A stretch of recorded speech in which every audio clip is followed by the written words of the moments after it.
Picture this. You're a woman in 1200 England. You own land. You run a business. You can sue in court if someone cheats you. Then you get married. The moment you say I do, everything changes. Your property, gone. Your business, his now. Your money, not yours anymore. Even your children legally belong to him. You just became invisible. For the next 800 years, this wasn't some cruel exception. This was the law. Marriage literally erased women from legal existence. Tonight, we're going back to where it all began. Welcome back to Hearts and History. I'm here to help you fall asleep to the stories that shaped our world. Get comfortable under your blankets. Turn the lights down low. If you enjoy these bedtime history stories, hit subscribe. It really helps the channel grow. And leave a comment letting me know where you're listening from and what time it is. I love seeing where these stories travel. Tonight we're exploring something that will chill you, then hopefully help you drift peacefully to sleep. Ready? The onset of erasure, the birth of Coverture, October 1066. Norman soldiers are crossing the English Channel. Their ships cut through grey waters toward a country about to change forever. When William the Conqueror defeats Harold at Hastings, he's not just claiming a throne, he's importing an entire legal system, French customs, French laws, French ideas about marriage that will haunt women for centuries. In the damp, drizzling aftermath of conquest, Norman lawyers are already drafting the documents that will legally erase half the population. Before 1066, Anglo-Saxon women had rights. Shocking rights, really. They could own property after marriage, keep their own names, make business deals. Some even ruled kingdoms when their husbands died. But the Normans brought different ideas from across the Channel. Ideas about wives being covered by their husbands, absorbed, hidden. The French word couvert means covered like a cloth thrown over a birdcage. Soon English law will make that metaphor literal. Marriage becomes a legal burial while the woman is still breathing. The scholars call it coverture, femme et covert versus femme et soul. A single woman stands alone in law, and that means she's free. She can buy land, sign contracts, keep every penny she earns. But marriage transforms her into femme et covert, covered, hidden beneath her husband's legal identity like she never existed.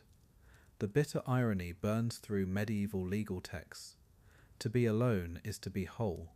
To be loved, to be married, is to disappear. The ink is still wet on laws that will outlast kingdoms. Norman lawyers are methodical, thorough. They're not just changing who owns what. They're redefining what a person is. Picture dusty scriptoriums, where monks copy legal codes by candlelight. Each stroke of the quill is erasing someone. Women who were merchants yesterday wake up as legal ghosts today. Their signatures mean nothing. Their property belongs to strangers who happen to be their husbands. The law doesn't even pretend this is fair. It just is. Like gravity, like death, like winter. Medieval England settles into its new rhythm.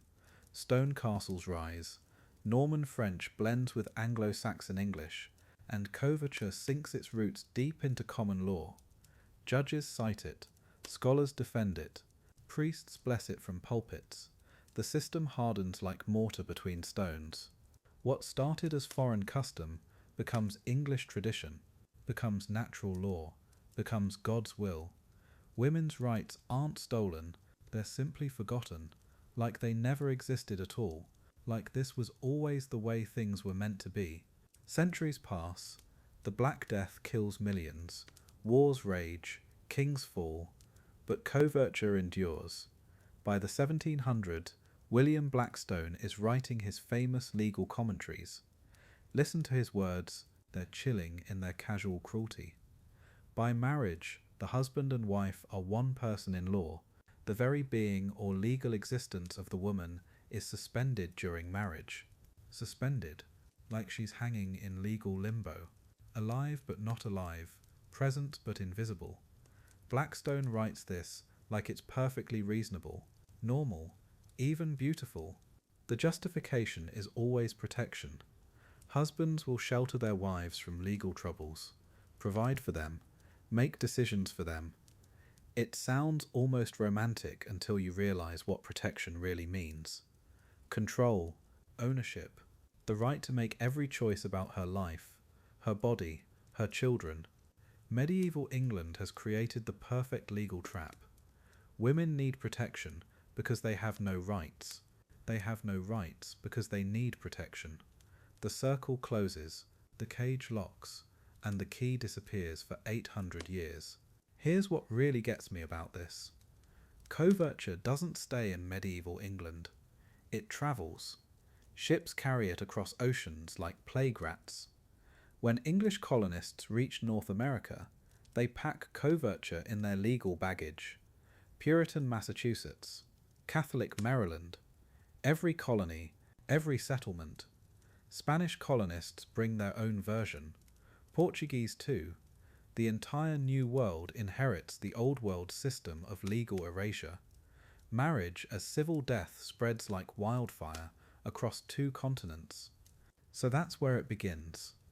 Norman conquest, medieval England, damp castles and scratching quills, and legal minds that can imagine erasing half of humanity with a few carefully chosen words. Coverture isn't an accident. It's not a byproduct of primitive thinking. It's deliberate legal architecture, built to last, and God, it does last. For 800 years, marriage remains a kind of death. Tomorrow night, we'll see what that death looked like in daily life. Sweet dreams. Shackled unanimity, the life of a married woman. Picture Sarah on her wedding day, 1850. White dress, flowers, tears of joy. She has no idea she's attending her own legal funeral. The moment she says I do, she ceases to exist in the eyes of the law. Her money, gone. Her property, his. Her future earnings belong to her husband, her children when they come, not hers to protect. This isn't medieval England. This is America, land of the free. But freedom, apparently, died at the altar. Sarah inherited $300 from her aunt last year. Good money. Enough to start a small business. Maybe buy some land. She'd been so careful with it, saving every penny. Then came the wedding, and John's debts. Gambling debts. Drinking debts. Debts she knew nothing about. But they're married now. So legally, her money was always his money. He spends every cent in 2 months. Sarah watches her inheritance disappear into other men's pockets. She has no legal recourse. None. Sarah's good with numbers. Always has been. She wants to keep the neighbourhood's books, help local businesses with their accounts. Simple work, honest pay, but she can't sign contracts, can't sue if they don't pay her, can't even be sued, which sounds good until you realise no one will hire someone they can't hold legally responsible. Every business she tries to start belongs to John automatically. Her skills, her effort, her reputation, all his. The law makes her a ghost in her own life. Sarah works anyway, takes in sewing, mending, washing, back-breaking work for pennies. She hides a few coins here and there, thinking maybe she can save something for emergencies. John finds her stash, takes every penny. Legally, he's collecting his own property. The money she earned with blistered fingers and an aching back was never hers to begin with. When she protests, he laughs. What's mine is mine, and what's yours is mine too. The law agrees with him completely. The children come. 2 little girls, sweet and bright. Sarah loves them fiercely, but love doesn't equal legal rights. John decides their education, their future, their fate. When he threatens to apprentice 6-year-old Mary to a brutal factory owner, Sarah begs him to reconsider. He backhands her across the face. They're my children, he says. You're just the vessel that carried them. The law sees it exactly the same way. Fathers have absolute authority, mothers have none.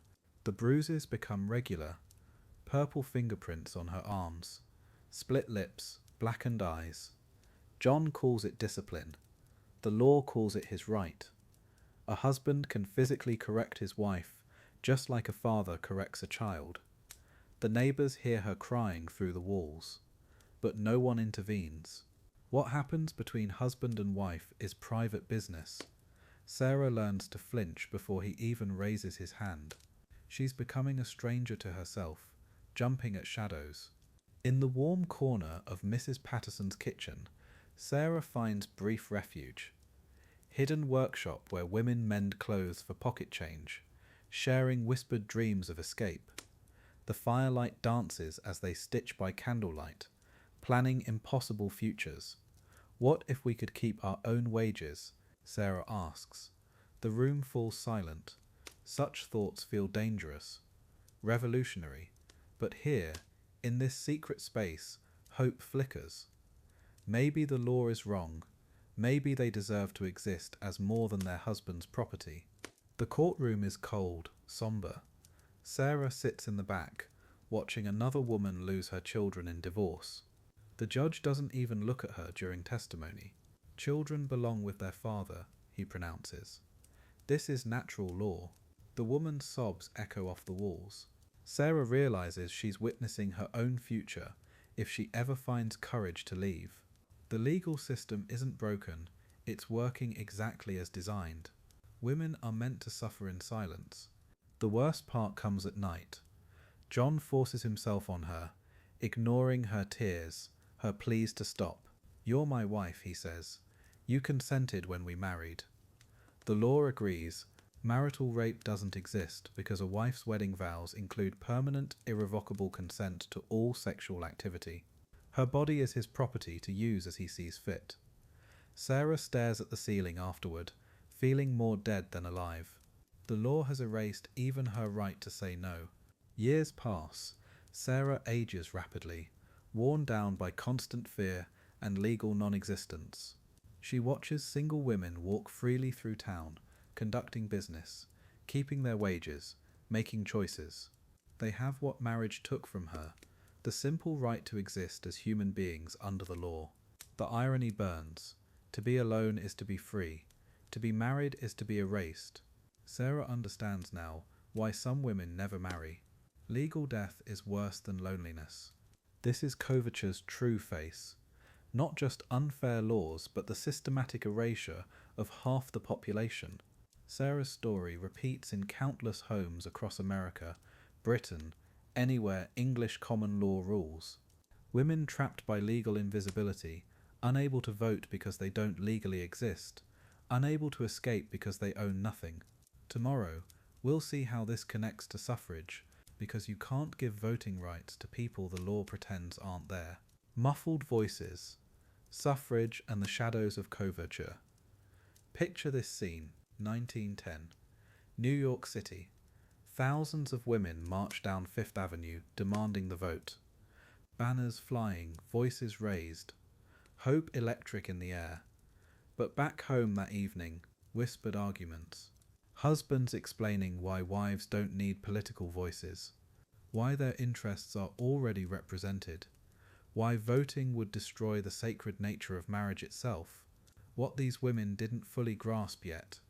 They weren't just fighting for ballots. They were fighting against 800 years of legal erasure called Coverture. The suffrage rallies were spectacular.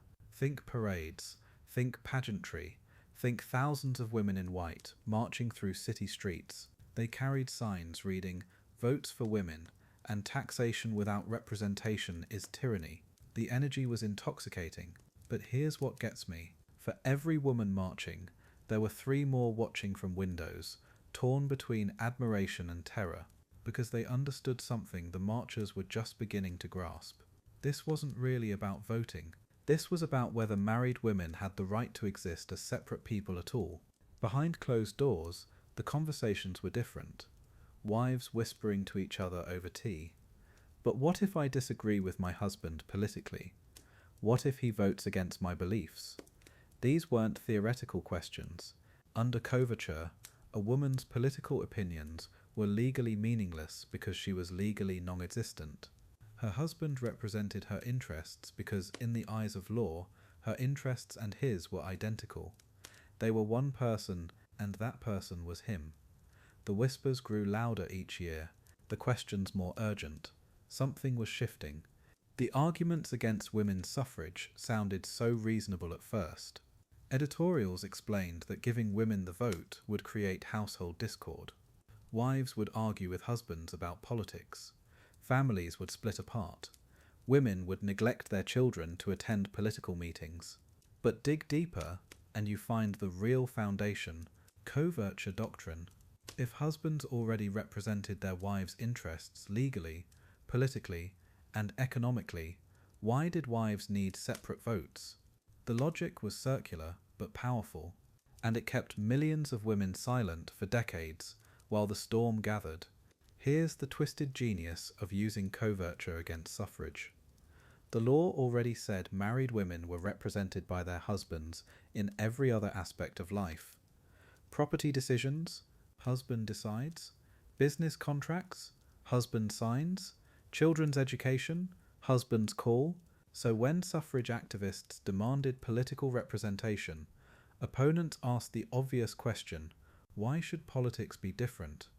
If a wife trusts her husband with her money and her children, why not her vote? It was legal logic at its most suffocating, and it worked for far too long. But women were getting angry. Not just frustrated, angry. They were reading newspapers, attending lectures, running businesses in their husbands' names while he got the credit.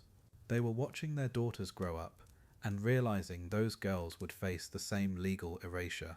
The anger was quiet at first, confined to women's clubs and parlour gatherings. But anger has this way of spreading, doesn't it? Like fire through dry grass. Each conversation lit another woman's rage. Each small injustice added to the pile. The pressure was building towards something unstoppable. This takes us back to Abigail Adams, in 1776, writing to John while he helped birth a new nation. "Remember the ladies," she begged.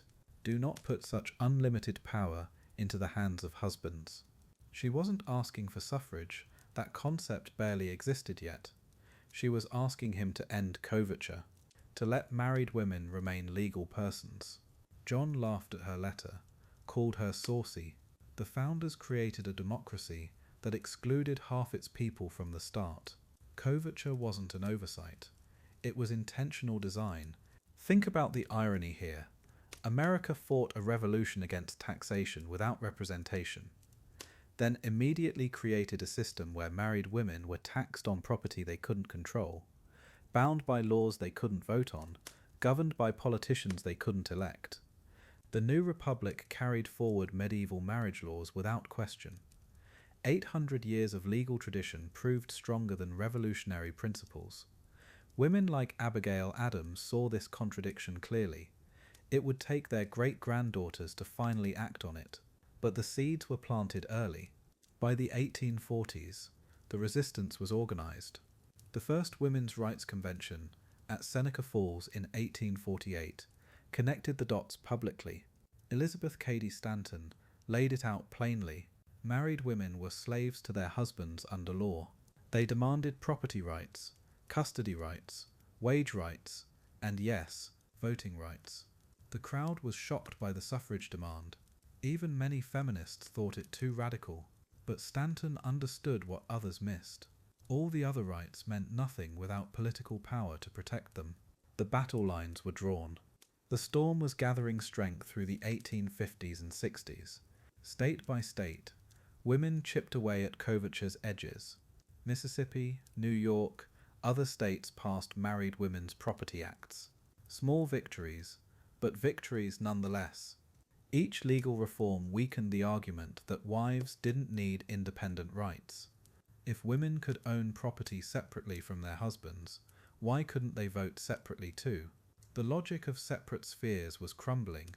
Anti-suffrage forces sensed the threat. They fought back hard, but the momentum was shifting. Something big was coming. As you drift off tonight, picture those early suffrage marchers. Brave women walking into a hurricane of criticism, legal obstacles, and social pressure.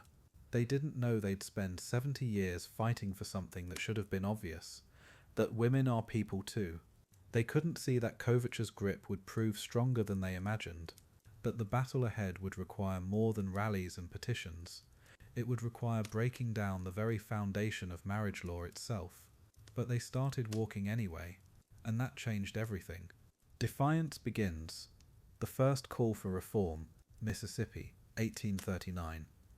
Picture this: some state legislators are sitting around, probably sweating in the humidity, and they do something that cracks the foundation of 800 years of law. They pass the first Married Women's Property Act in America. Now here's the thing, they didn't do it to liberate women, they did it to protect family money from creditors. But sometimes revolution starts with paperwork. Sometimes changing the world begins with protecting your bank account. The Mississippi lawmakers were thinking about rich planters losing everything when cotton prices crashed. If a husband went bankrupt, creditors could seize his wife's inherited property too. That felt unfair, not because wives deserved rights, but because families deserved protection. So they carved out this tiny exception. Married women could keep property they inherited. Just that. Just inherited property. But you know what? Tiny cracks become big breaks. And some women were paying very close attention to this loophole. Up north, women like Paulina Wright Davis and Ernestine Rose heard about Mississippi and thought, wait, if they can do it for cotton money, why not for everything else? These weren't radical firebrands. Well, Rose was pretty radical. She was giving speeches about women's rights in the 1830s, when that could get you pelted with rotten fruit. But Davis was respectable middle class, and respectable middle class women asking polite questions. That scared legislators more than any radical ever could. The legal fight started small.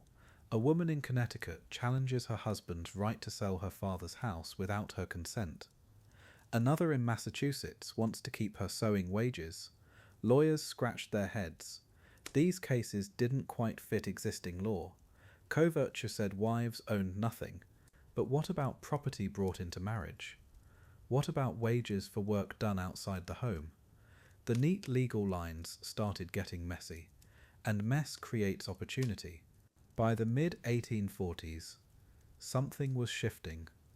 Women's rights petitions landed on legislative desks in multiple states. Not many, but enough to make politicians nervous. These weren't angry demands. They were reasoned arguments. Why should a woman's earnings belong to a drunken husband? Why should inherited property become gambling money? Why should working women have no legal claim to their own wages? The questions were polite. The implications were explosive. Then came New York, 1848.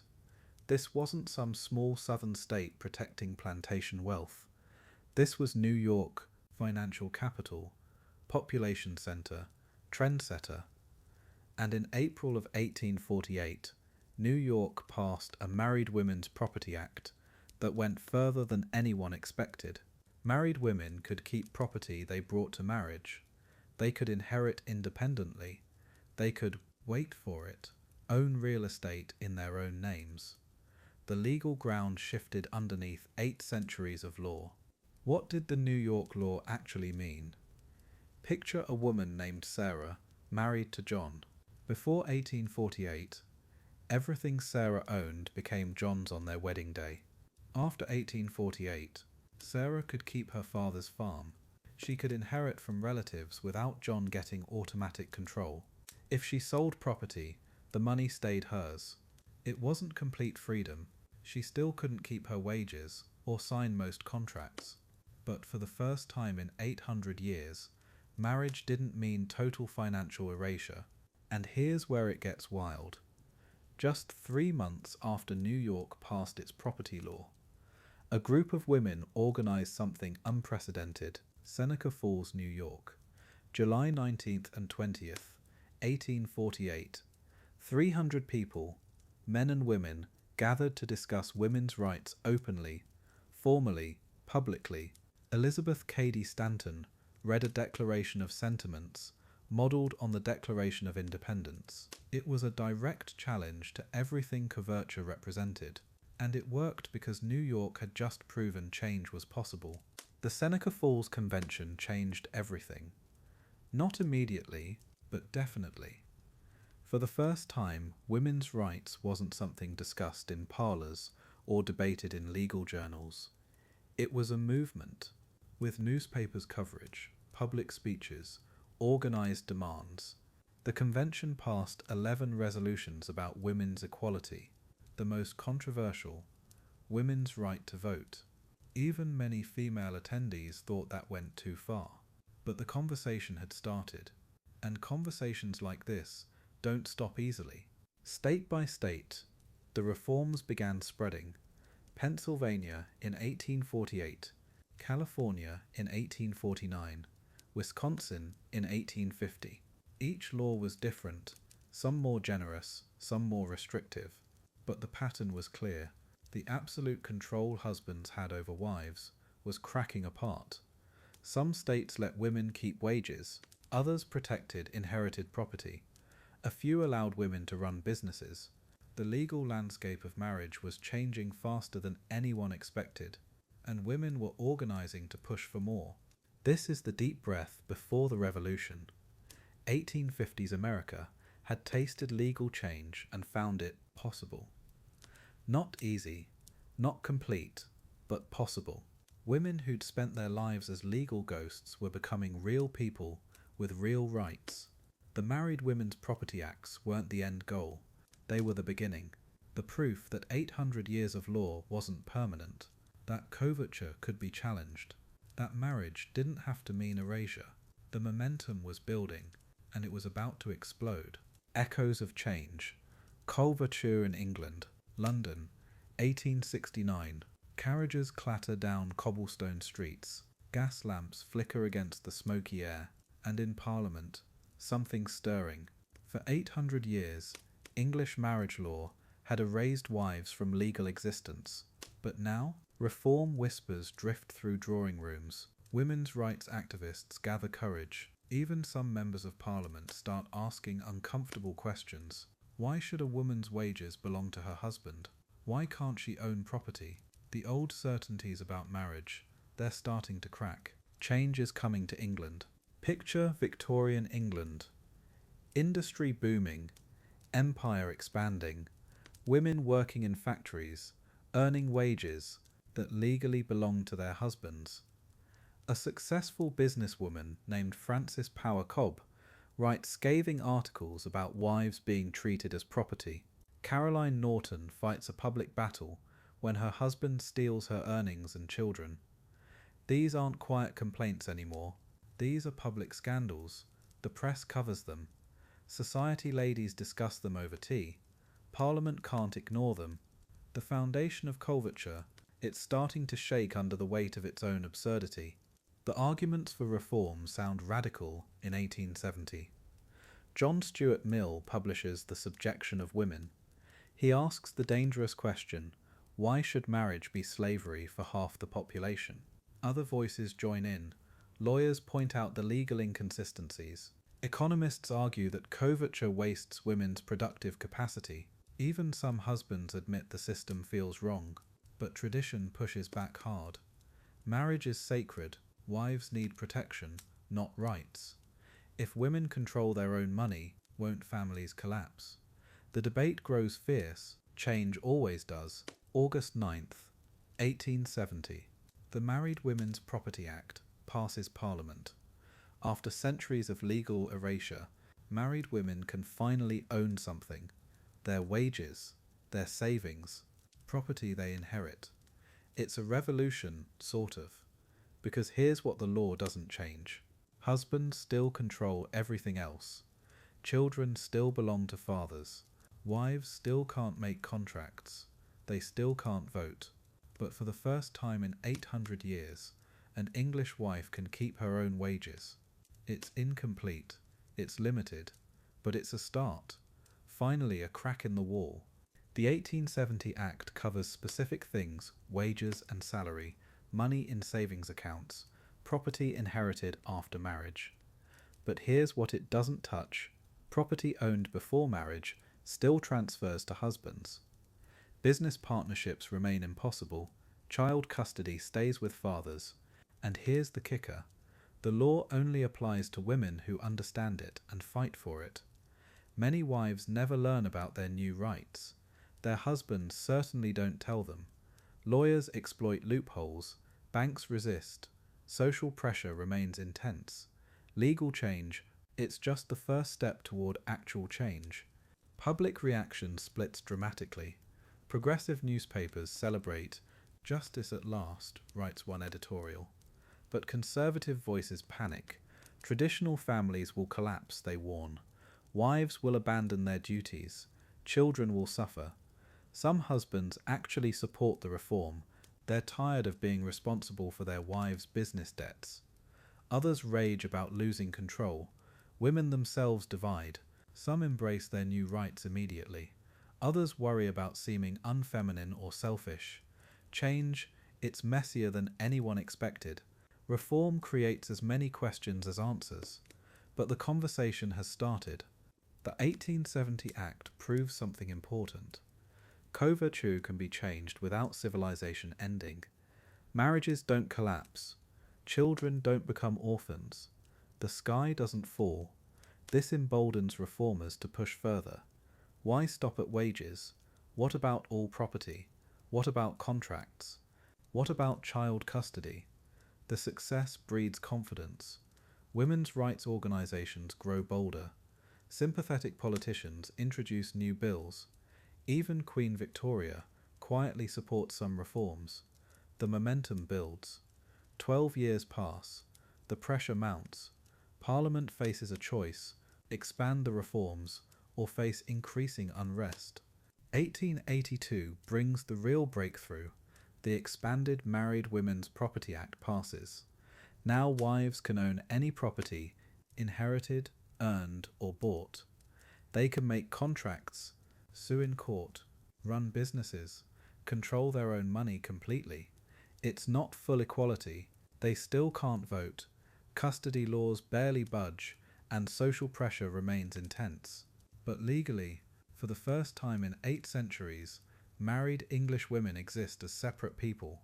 They have economic independence. They can build their own lives. The cage door has opened. Not completely, but enough to breathe. What doesn't change tells its own story. Children still legally belong to fathers. Divorce remains nearly impossible for women. Domestic violence stays largely private. Employment discrimination continues unchecked. Social expectations remain rigid.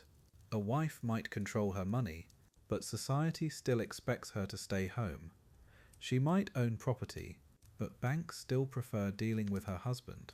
The legal victories feel incomplete because they are incomplete. Real equality requires more than property rights. It requires changing hearts and minds. That takes longer than changing laws. By 1885, the first generation of women living under reformed marriage laws share their experiences. Some report liberation, keeping their earnings, making investments, feeling human again.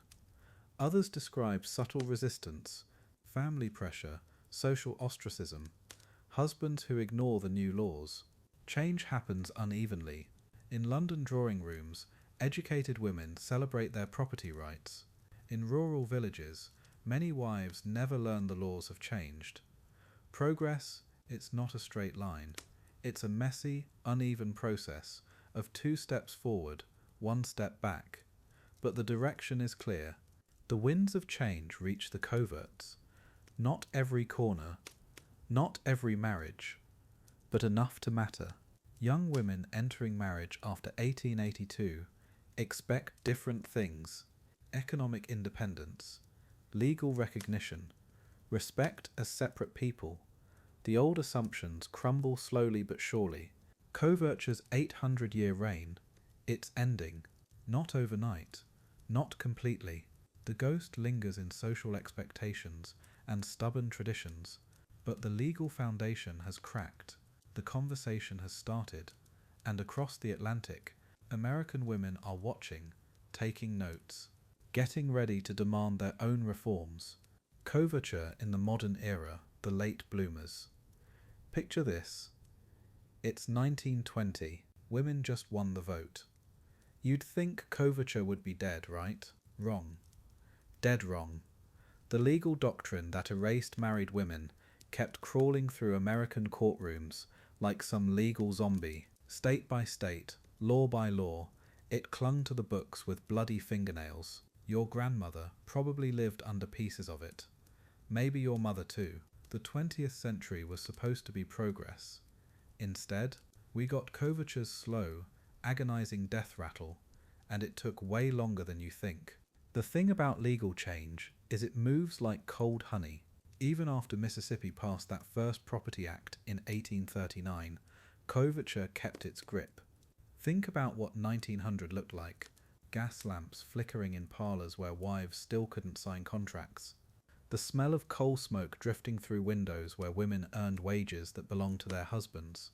Electric streetcars carrying married women to jobs they'd lose the moment someone discovered their wedding rings. Modern life building around ancient law. The disconnect was jarring. Take Helen, a teacher in 1925 Chicago. Smart woman, college educated, earns good money. Then she marries Robert. The school board finds out and fires her. Why? The marriage bar. Official policy. Married women don't work. Their husbands support them, so why take jobs from men? Helen protests. She needs the income. Her husband's struggling. Doesn't matter. The law says she's covered by him now. Protected. Provided for. Whether she actually is or not, that's beside the point. The theory matters more than reality. Here's what gets me about the 1930s. Women are losing their jobs to the marriage bar during the Depression. Families desperately need two incomes. Wives are watching their children go hungry while perfectly capable of earning money. But no, married women working is somehow unnatural, immoral even. Meanwhile, these same women can't get credit in their own names, can't start businesses. The Great Depression hits, and coverture makes it worse. Economic disaster meets legal erasure. Families suffer because wives legally don't exist. The really twisted part. Some states were racing forward while others dug in deeper. By 1940, you could cross a state line and gain or lose legal personhood. Drive from New York to Virginia, suddenly your marriage contract means something completely different. Your bank account, your job prospects, your right to sue someone who wronged you. Geography determined whether you were a person or property. The patchwork was insane.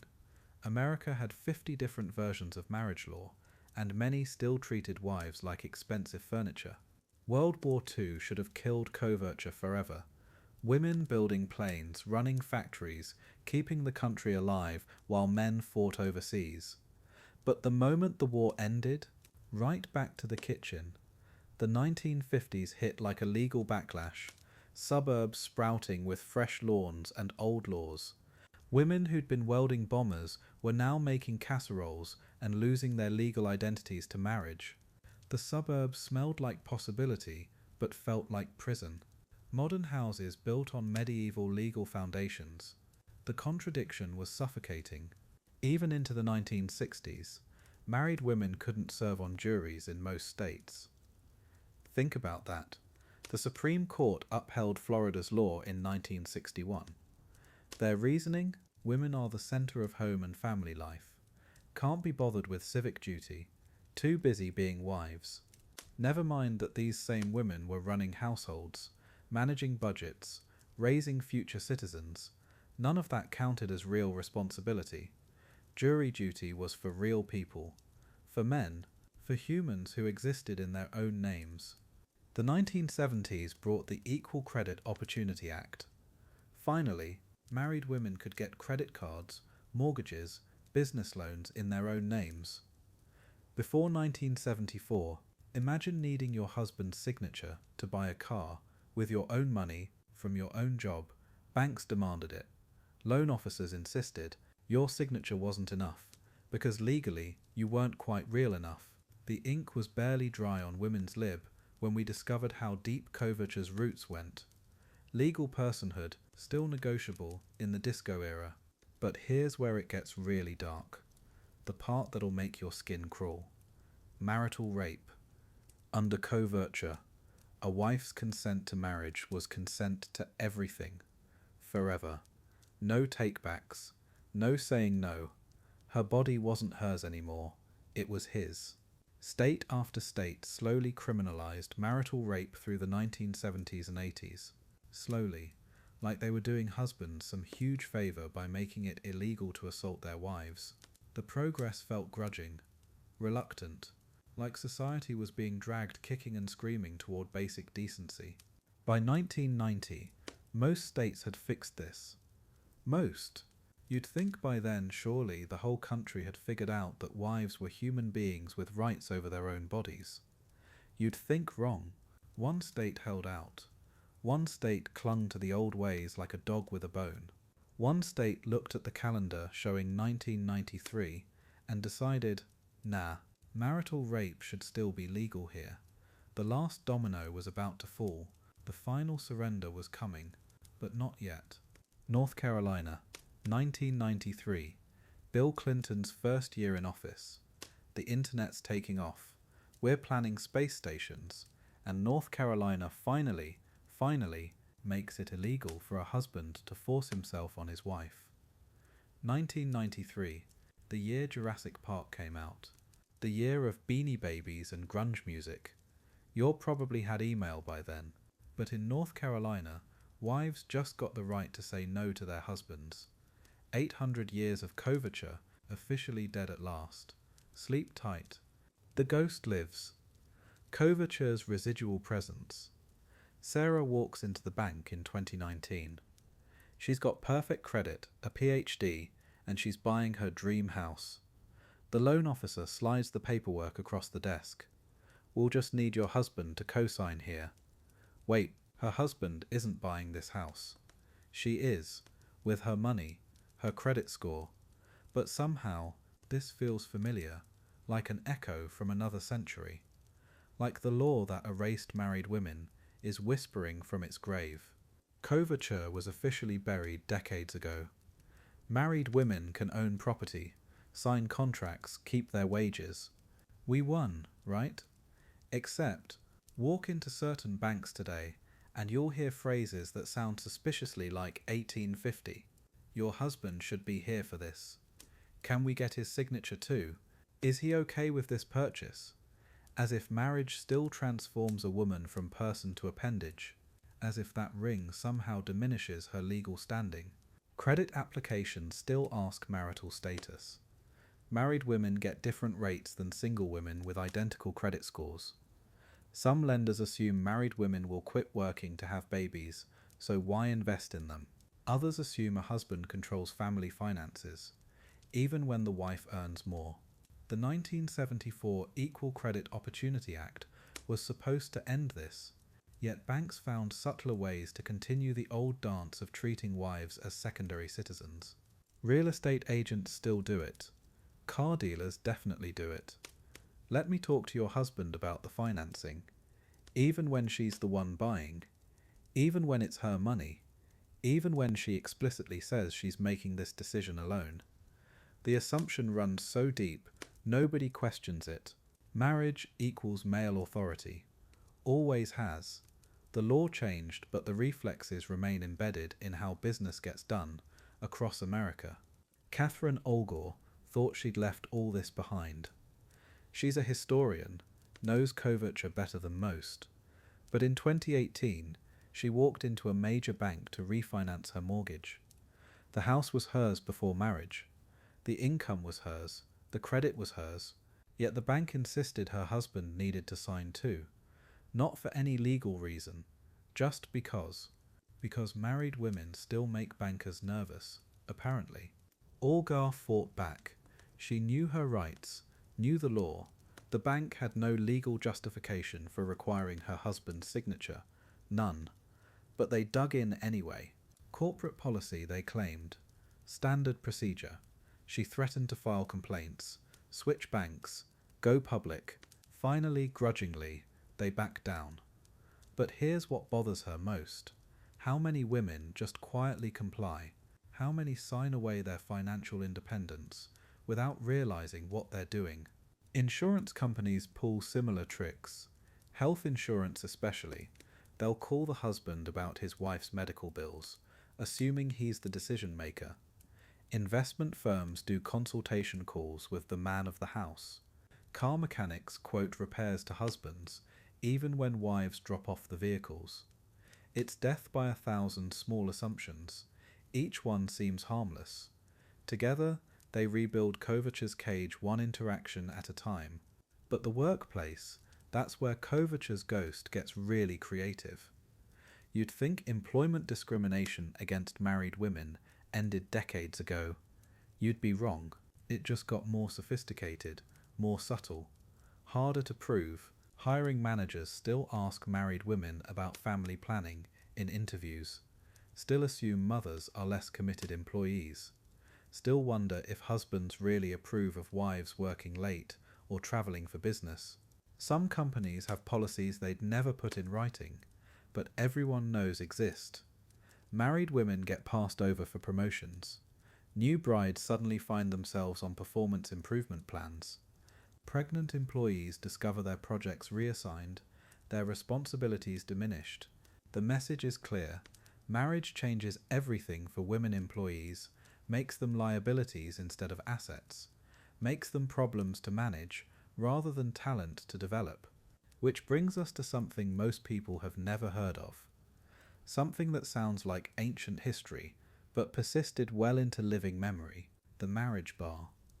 The explicit policy that married women simply could not work certain jobs. Teachers, nurses, flight attendants, federal employees. Marriage meant automatic termination. Not because they couldn't do the work, because married women weren't supposed to work at all. The marriage bar lasted longer than you'd believe. Some school districts maintained it into the 1960s. The federal government only abandoned it in the 1950s. And even then with exceptions. Airlines kept it until the 1970s. An entire generation of women lived double lives, hiding marriages to keep careers, choosing between love and livelihood. The legal framework that made this possible, pure coverture logic. And the scary part, some of that logic is creeping back. The secret double lives. The marriage bar. Picture this.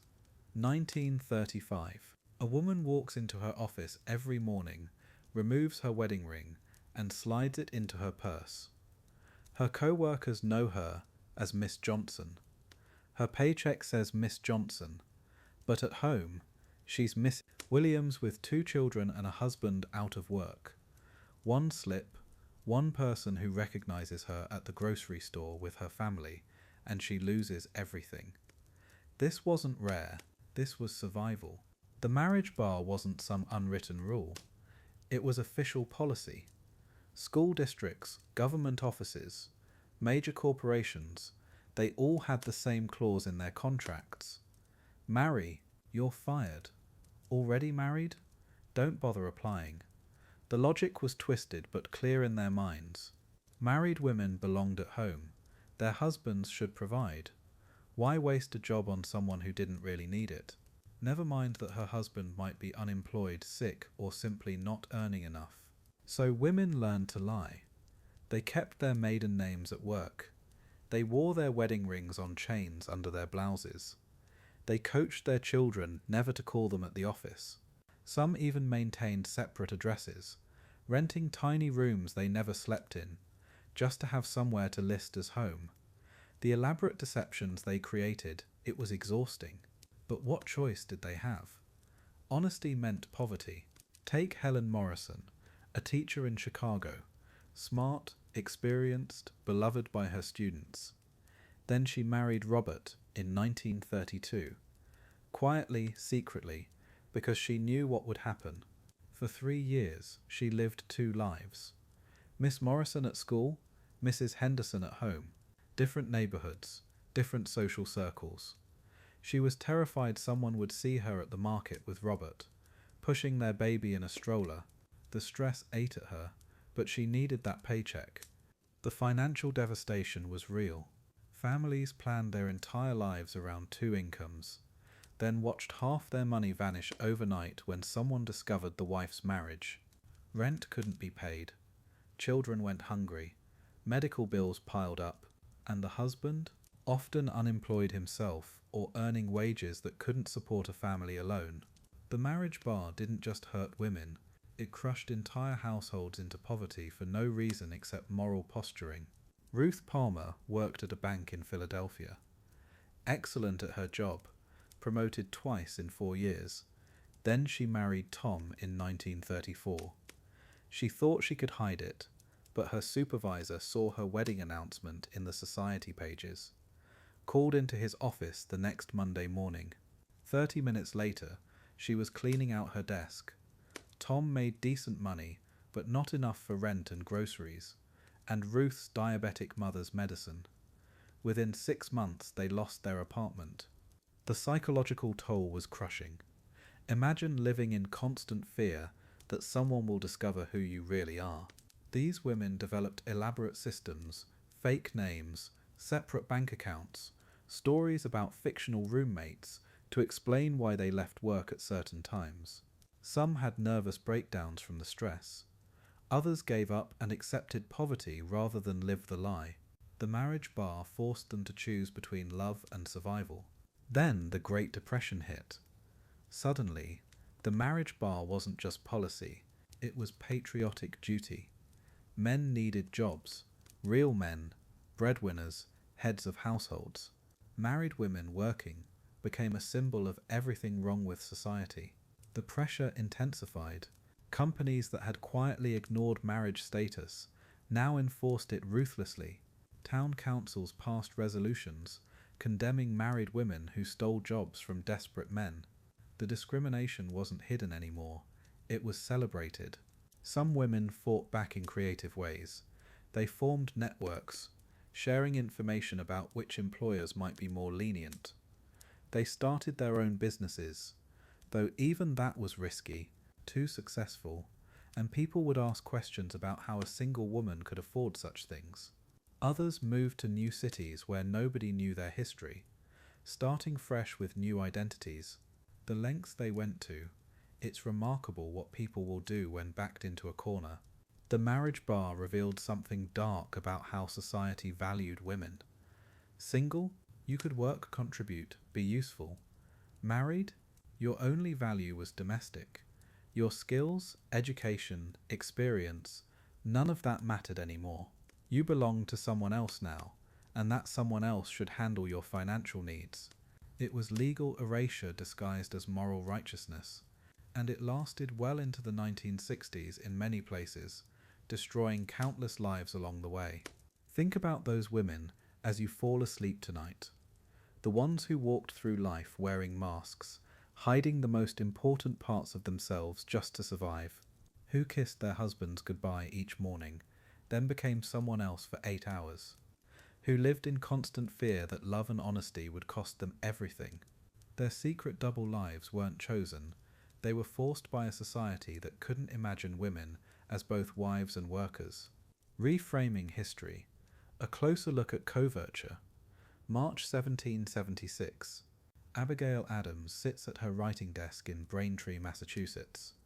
Her husband John is in Philadelphia, helping birth a new nation. She picks up her quill and writes the most famous plea in American women's history. "Remember the ladies," she begs.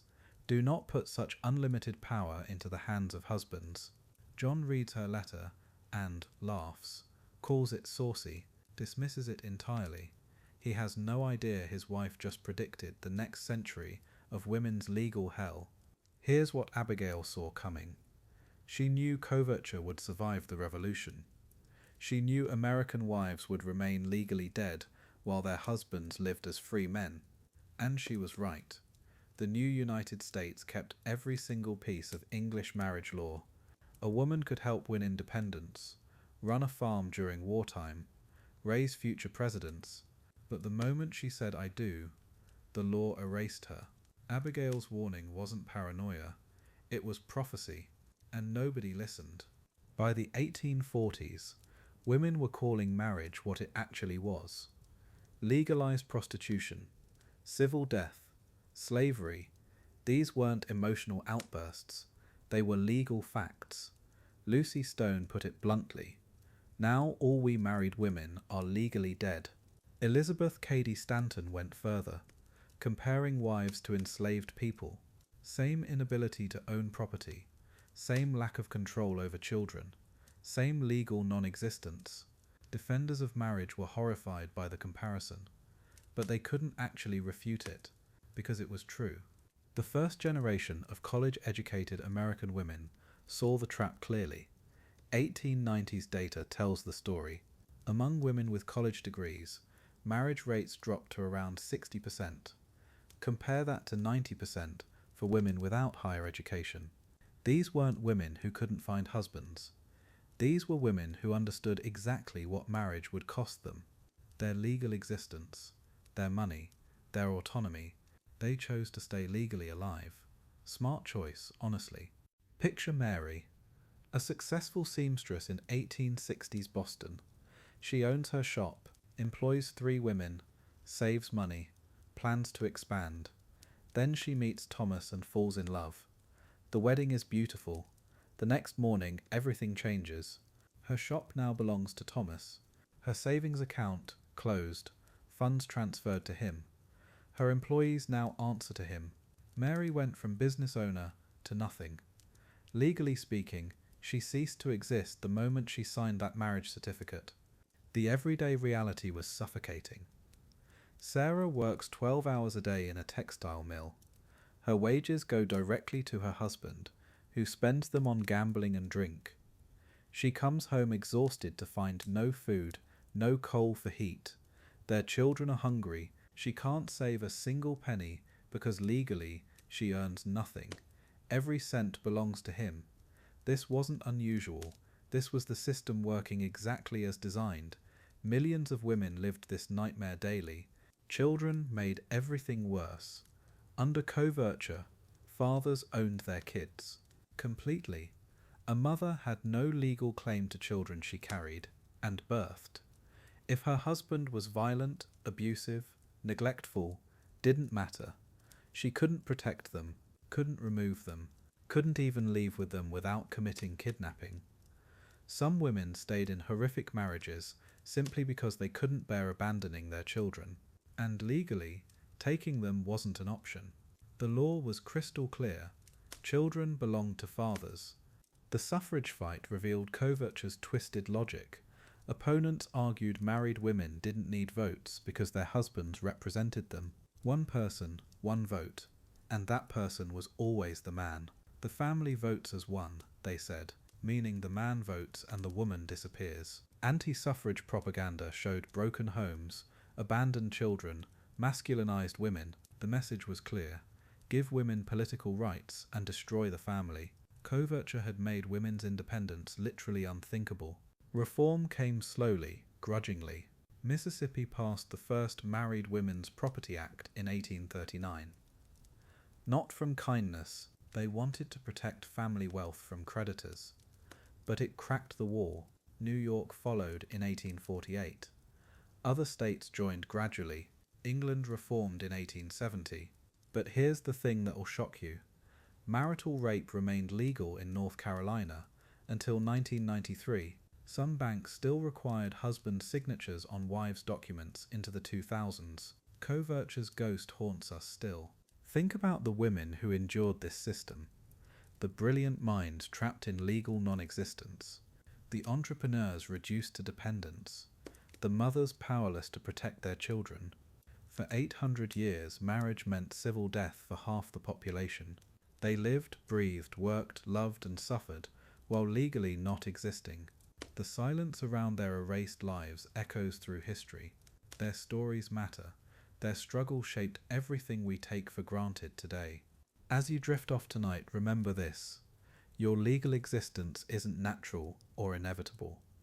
It was won through centuries of struggle against a system designed to erase women. Every right you have to own property, control your wages, protect your children, say no to your spouse, was stripped away by coverture and fought back inch by bloody inch. Rest easy knowing you exist in the eyes of the law. That's a gift previous generations paid for dearly. The dawn after midnight. Women's rights today. Picture this. You wake up tomorrow morning and you exist. Legally, fully, completely. Your name stays yours when you marry. Your paycheck is yours to keep. Your children are equally yours. You can sign contracts, own property, say no to your husband, vote, serve on juries, start businesses. These aren't privileges granted by generous men. They're rights. Basic human rights that took centuries to win back from a legal system designed to erase you. Think about that for a second. Every single thing I just listed, your great-great-grandmother probably couldn't do half of it. Maybe none of it. We're talking about rights so fundamental you probably never questioned them. The right to exist as a separate person after marriage. The right to keep money you earned with your own hands. The right to protect your own children. These weren't given back freely. They were fought for, bled for, one court case at a time. Today, a married woman in America can own a home in her name alone. She can start a business without her husband's permission. She can keep every penny she earns. She can divorce an abusive spouse and fight for custody of their children. She can have her own credit cards, her own bank accounts, her own investments. She can work after marriage without being fired for being married. These sound like obvious rights, but remember, they're newer than your grandmother. Here's what gets me about this. The last American state to make marital rape illegal was North Carolina in 1993. That's not ancient history. That's during the Clinton presidency. Some of you listening right now were alive when a husband could legally force himself on his wife in certain states. The idea that a woman's consent to marriage meant permanent consent to everything, that toxic logic survived almost to the internet age, almost to your lifetime. Women couldn't serve on juries in all 50 states until 1973. Louisiana was the holdout. The reasoning?